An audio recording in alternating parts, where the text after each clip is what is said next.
tell me how to live. Welcome into Wager Talk TV. I am Meghan Payton, joined by Andy Lang and Bryan Power of WagerTalk.com. The NFL season is back, and the game we have all been waiting for, that is Monday Night Football, the Denver Broncos in Seattle against the Seahawks. After the blockbuster trade, Russell Wilson, after 10 years in Seattle, is headed to Denver. I am so excited to get your thoughts on this game. 6.5-point favorites for the Denver Broncos. The total right now is at 44.5. Fun fact, the Seahawks are on a 3-year win streak for week 1. The last time they lost in week 1, ironically, against the Denver Broncos. Andy, I'll come to you first.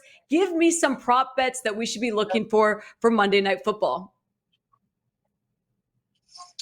Well, full disclosure, Monday night props are pretty hard to come by because they come out late. So at the time of recording this, we can't find too many. So I'm just going to give some generalizations here and just some vague thoughts to look for when these props come out. The first one is Russell Wilson over his longest completion. Russell Wilson is a fantastic thrower of the long ball, but in warm weather. This has been a great strategy for Russell Wilson over the last few years. You take him to complete his longest completion when the weather's warm, and then once you get into the winter, you just go the opposite and fade him on his longest completion.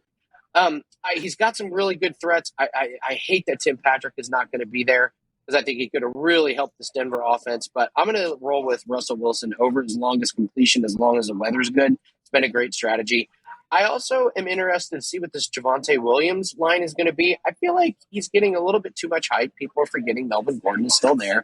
And this is going to be a much different offense. I feel like the hype train is going to push this number a little bit too high. And as always in the NFL, when you're taking unders, you wait till the day of because the public is going to bet the over. Books are going to move it up. I would look at maybe a rushing plus receiving under on Javonte Williams. And as always, when you're in Denver, you can take a look at the longest field goal prop. So if you got a field goal that's maybe around 40, 41 and a half yards, you take the over if it's in Denver. But the biggest play with this one is take Russell Wilson over his longest completion.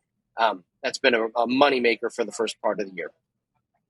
Russell Wilson, the newest member of the Denver Broncos. We wanted to see Drew Lock in Seattle, but head coach Pete Carroll said it's Geno time. We're expected to see Geno Smith as the starter in week 1. 91% of the money on the Denver Broncos. Not a surprise there. Bryan, how are you handicapping this Monday night game?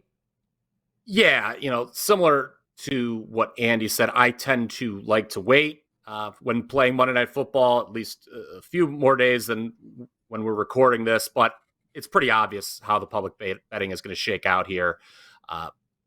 Broncos are the public side. As you mentioned, they're up to -6.5. Wilson facing his former team, and the Broncos are one of the trendier picks to improve this year. We all know that. I thought they were going to improve even before going out and getting Wilson. Seahawks, certainly a team no one expecting much from, probably last place finish in the NFC West. Can't believe in 2022 that we are talking about Geno Smith, Meghan, as a starting quarterback in this league. Certainly, I don't need to tell you guys that's a significant downgrade from Wilson, and I just can't play the Smith-led Seahawks here no matter where this line ends up. I don't have a lot of faith in them. If you wanted to play Denver, I don't want to say the value's gone, but it's not really there anymore. But at the same time, maybe they win 31-3, but I'm not really interested in laying the points with Denver in this situation. So we turn to the total, and that number is up to 44.5, even 45 in some places, which is interesting because Seattle isn't going to be putting up a ton of points with Smith at the helm. And though totally a different team now with Wilson, Broncos games only averaged 38.6 points last year, fewest in the league. I'm going to be waiting to bet this game, but I don't know. I think the under may be worth a look because I think that number is going to keep going up, most likely. Go against the public because 93% of the money is on the over right now. Bryan saying take the under. Great stuff from Bryan and Andy. You can get more of their bets and props on WagerTalk.com and, of course, on their Twitter accounts at bumpsports for Andy Lang and at Bryan Powers _wins for Bryan. Thank you, guys, and get ready for NFL Week 1 live odds. Always up to date on WagerTalk.com.